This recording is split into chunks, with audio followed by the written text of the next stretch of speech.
¿Qué tal, alumnos? Quien le habla es el profesor Frank, encargado del curso de CTA. Y en esta oportunidad vamos a desarrollar el tema Conociendo la vida.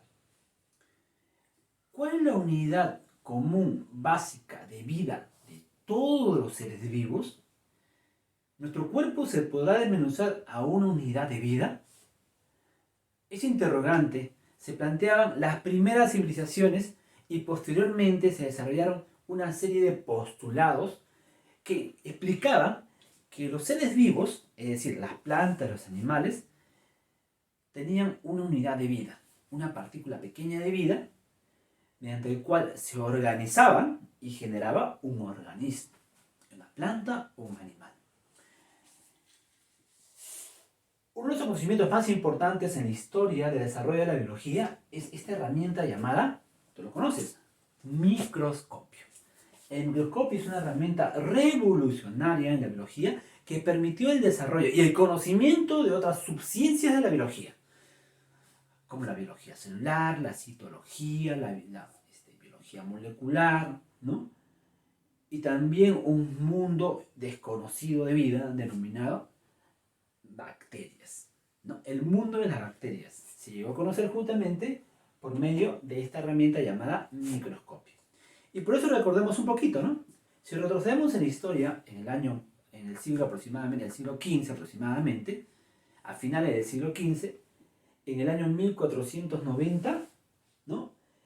El primer microscopio que se elaboró fueron por los hermanos Hansen, ¿no? Este microscopio posteriormente se sofisticó, se desarrolló en un microscopio de mayor resolución. ¿Pero qué es un microscopio? Un microscopio es una herramienta mediante la cual yo puedo maximizar los objetos. Un objeto que tiene un tamaño específico lo puedo triplicar o multiplicar 30 hasta 60 veces más. El primer microscopio tuvo una resolución de 10 hasta 30x. X es el símbolo que se le da de la multiplicidad, ¿no? Por ejemplo, los hermanos Hansen tenían un microscopio de 10x, ¿no? Y posteriormente Galileo Galilei va a tener un microscopio de 30x.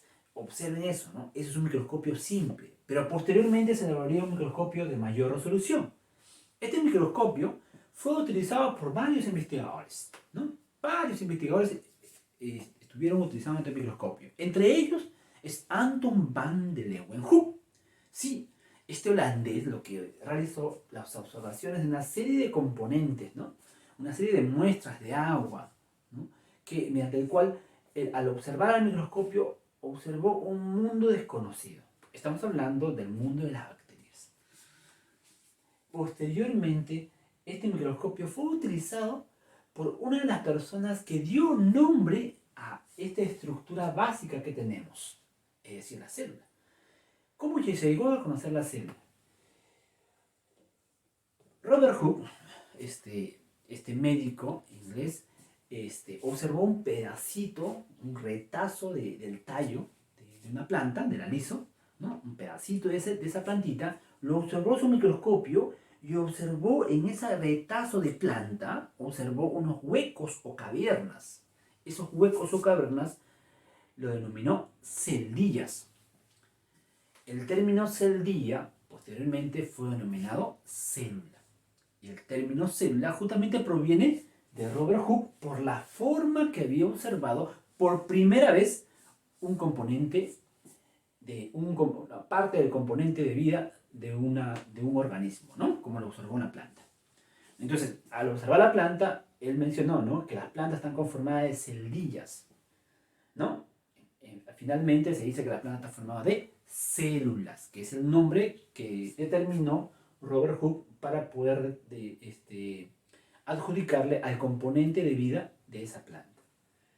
Posteriormente se realizó una serie de estudios, ¿no? Otros investigadores, por ejemplo, realizaron también estudios en animales, perdón, en plantas, Leiden y Schwann también lo hizo con animales.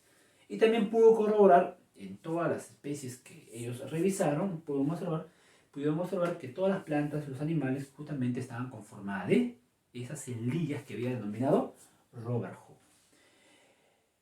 Y ellos plantearon su teoría celular, que consiste en lo siguiente, ¿no? Ellos mencionaron justamente que todos los componentes, todos los organismos, tanto plantas y animales y todos los organismos en general, estaban conformados de una unidad de vida llamada célula.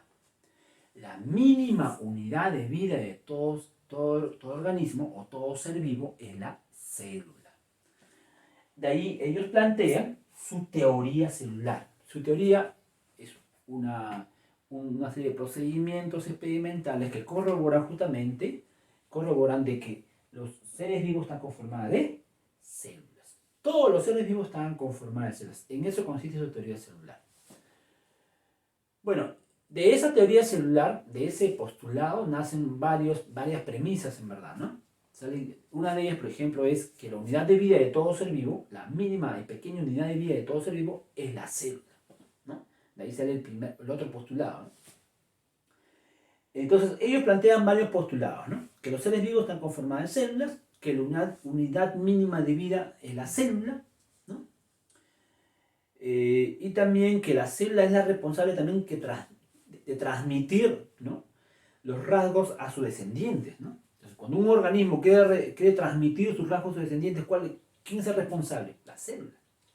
Cuando uno quiere reproducirse, ¿qué transmite? ¿Qué transmite? Células. Y en las células están las sustancias hereditarias, ¿no? Eso más que todo tienen que saberlo.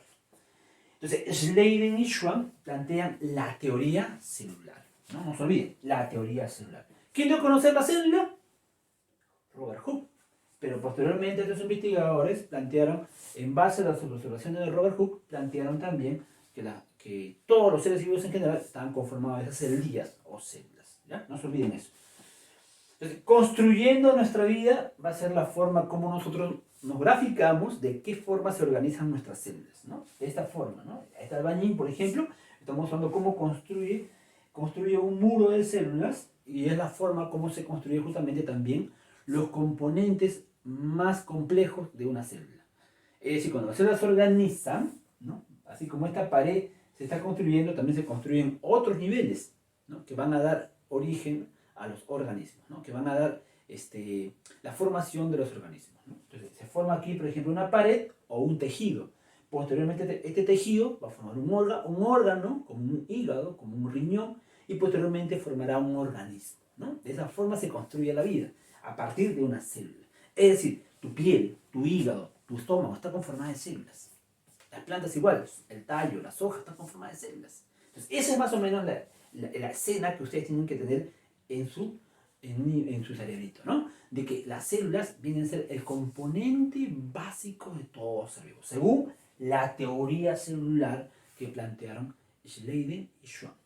Schleiden es un reconocido botánico y Schwann es un reconocido zoólogo. Recordemos que los zoólogos estudian los animales y los botánicos estudian las plantas.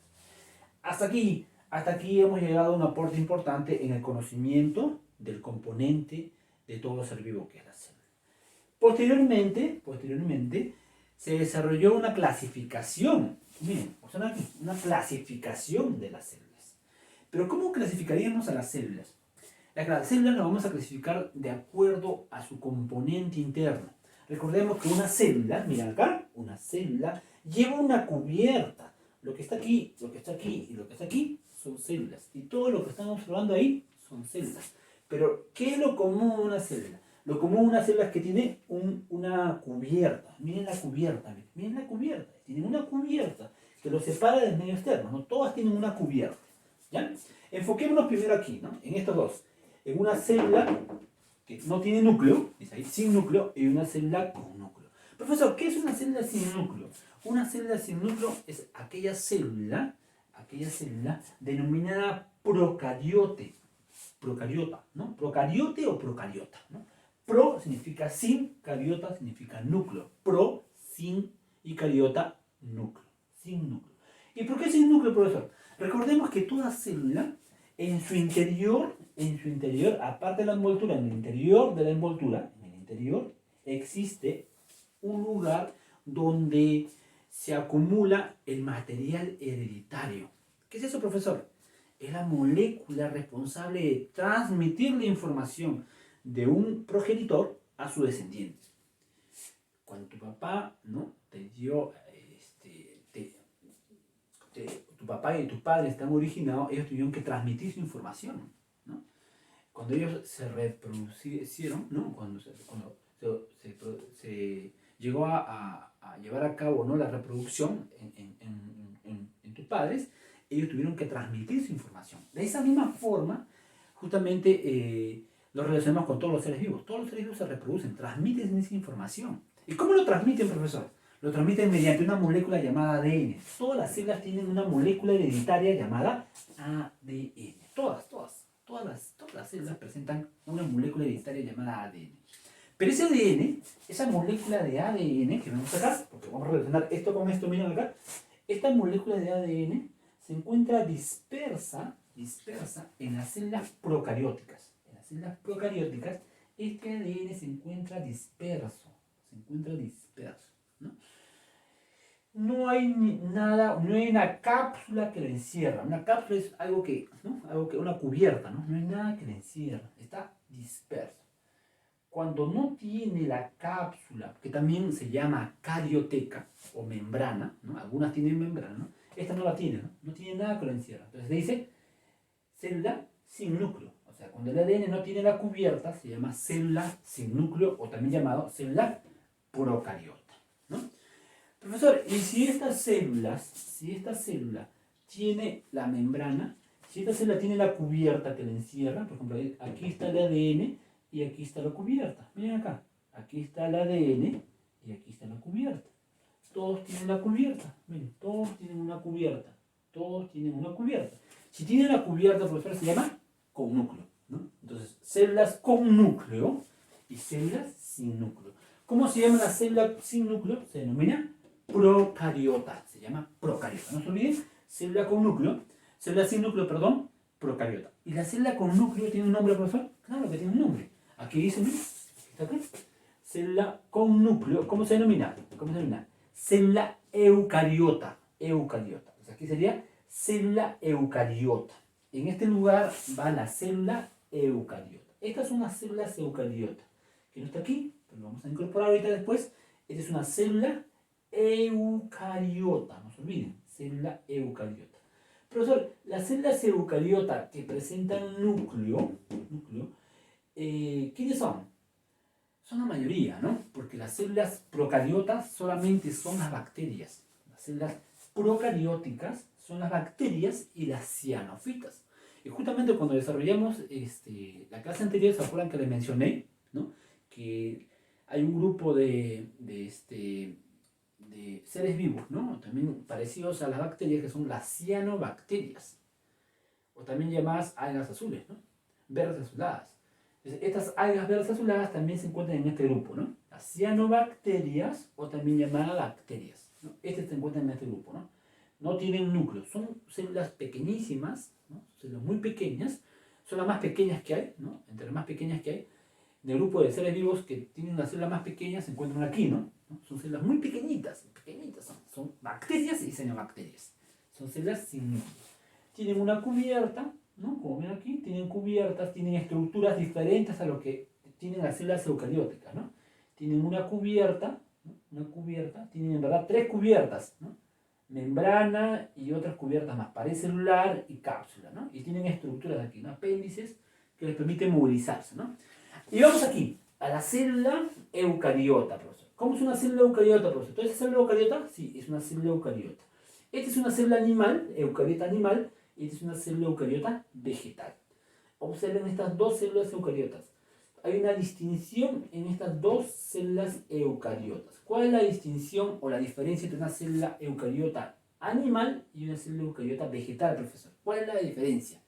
La diferencia es que en la célula animal presentan estructuras diferentes a lo que vamos a ver aquí.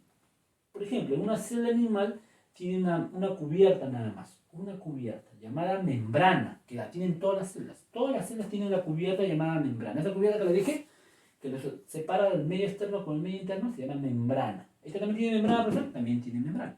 Todas tienen membrana. Pero, profesor, este tiene membrana, solamente membrana, ¿no? Pero el de acá, ¿por qué dice sin pared celular? Lo que pasa es que las células vegetales, las plantas, tienen membrana y tienen una estructura externa, otra envoltura externa llamada pared celular. Miren, está aquí, esta de acá, esta es la pared celular. ¿Observen? La pared celular. Entonces, esta de aquí tiene pared celular y el de acá no tiene pared celular. La célula animal no tiene pared celular y la célula vegetal tiene pared celular. Esa es la diferencia que hay entre, una de las diferencias que hay entre la célula animal y la célula vegetal. Otra diferencia, profesor, otra diferencia es que tienen componentes que les permite reproducirse, ¿no? Estos componentes de aquí son los llamados centriolos. Los centriolos son tubitos, ¿no? Son tubitos perpendiculares. Aquí, por ejemplo, tenemos aquí un centriolo, pero estos son perpendiculares, ¿no? Tenemos perpendiculares, esto va así, ¿no? Esto va así más o menos, ¿no?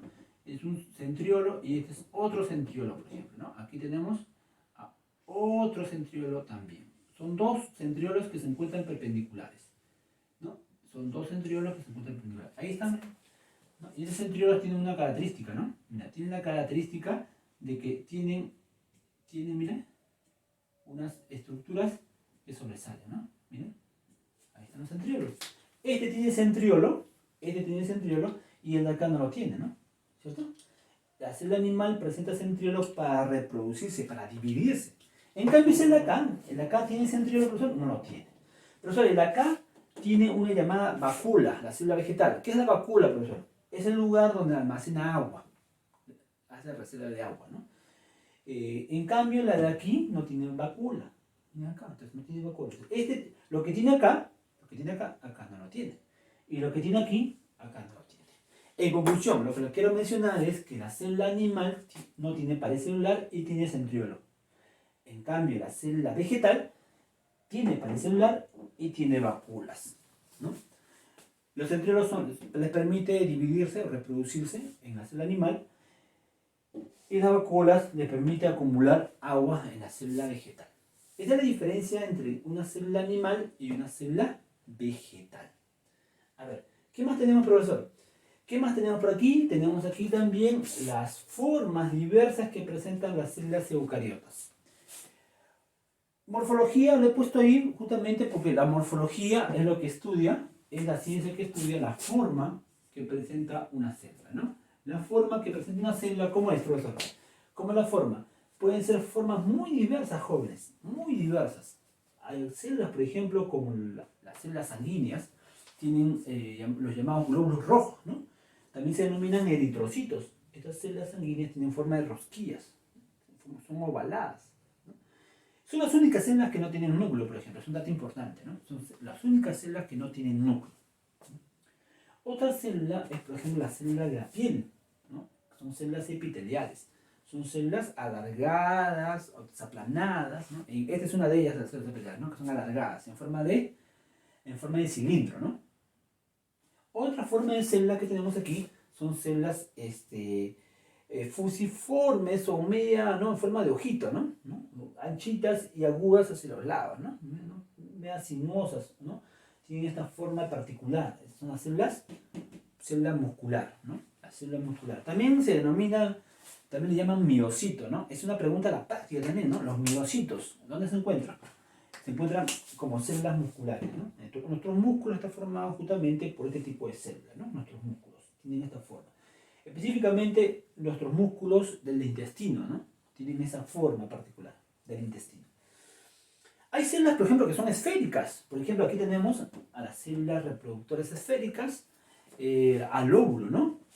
La célula sexual femenina tiene esta forma, ¿no? Aquí tenemos a un óvulo que está en un proceso mediante el cual está en su última fase, ¿no? Para poder reproducirse, ¿no? Está lista para reproducirse. Se denominan ovocito también, ¿no? Óvulo, tienen el óvulo, jóvenes. Y aquí tenemos a un espermatozoide, a una célula reproductora masculina, por ejemplo. Aquí, al espermatozoide. El espermatozoide también tiene otra particularidad, que tiene una cabecita y una colita, ¿no? El espermatozoide tiene una forma alargada, ¿no? Alargada. Y aquí tenemos a otra célula, la célula de nuestro sistema nervioso, ¿no? La célula de nuestro cerebro. ¿Qué forma tiene, profesor? tiene una forma ramificada, ¿no? Tiene ramificaciones en la cabecita y en la colita también, en la parte terminal de la colita. Tiene múltiples ramificaciones, ¿no? Y esta es una célula denominada del cerebro, ¿no? Llamada neurona. Todo el sistema nervioso está conformado por este tipo de célula, llamada neurona. ¿Ya? Entonces, ya tenemos las formas que presentan. Pueden ser ovaladas, cilíndricas, fusiformes, redondas, pueden ser filiformes y pueden ser ramificadas. Presentan diversidad de formas. Los tamaños también van variando dependiendo del lugar donde se encuentran. Y se encuentran en los animales o en las plantas también, ¿no? Las plantas también presentan células alargadas, por ejemplo. Los conductos que transportan nutrientes también son alargadas. También tienen otras formas, ¿no? Entonces, esta más o menos es la forma como las células se organizan, ¿no? Existen una gran variedad de células por su tamaño y por su forma. De acuerdo también otro tema importante que ustedes deben saber, de acuerdo a su clasificación, también se han agrupado las células, ¿no? De acuerdo a su clasificación, a un tipo de clasificación, por ejemplo, de acuerdo a la forma que presentan las células, ¿no? a la forma, por ejemplo, a la estructura, ¿no? La presencia o ausencia de núcleo, ¿no? También el tipo de nutrición, el tipo de alimentación que presentan las células y el número de células también, ¿no? Al número que presentan las células. El número que presentan los seres vivos, ¿no? Whittaker clasificó a los seres vivos tomando en cuenta la morfología o la estructura de la célula, ¿no? Por ejemplo, él menciona que de acuerdo al número de células se pueden clasificar los seres vivos de la siguiente manera, ¿no? Hay seres vivos que presentan una sola célula, es decir, son organismos unicelulares. ¿Y quiénes están ahí? Aquí están las bacterias y las cianobacterias. El resto son pluricelulares, ¿no? Entonces, esa es una forma de clasificar, de acuerdo al número de células que presentan. Repetimos de nuevo. La clasificación de Whittaker agrupa a los seres vivos de acuerdo al número de células, ¿no? Al tipo de alimentación, ¿no? Y también a la estructura de la célula, la presencia o ausencia del núcleo, ¿no? Esa es la otra forma. Entonces, empecemos con el número de células. Les había mencionado que hay organismos, hay seres vivos que presentan una sola célula. ¿Cómo se llaman esos organismos que presentan una sola célula?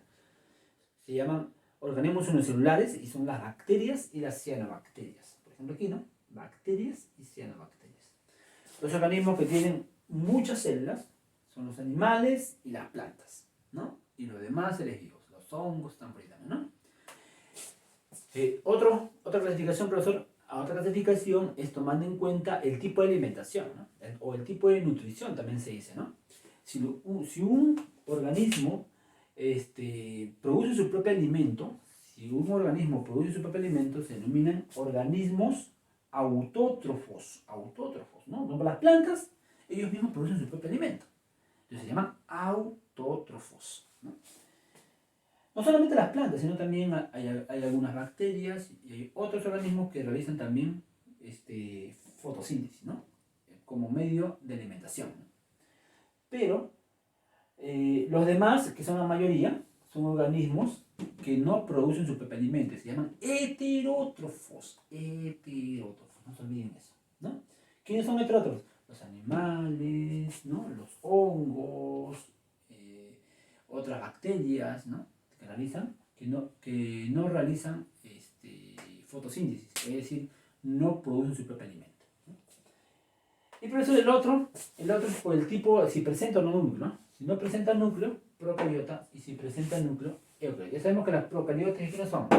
Las procariotas son las bacterias y las cianobacterias. Y las eucariotas, el resto, ¿no? Ahí está, por ejemplo, jóvenes, la última parte ya, que es la clasificación de acuerdo a la forma, ¿no?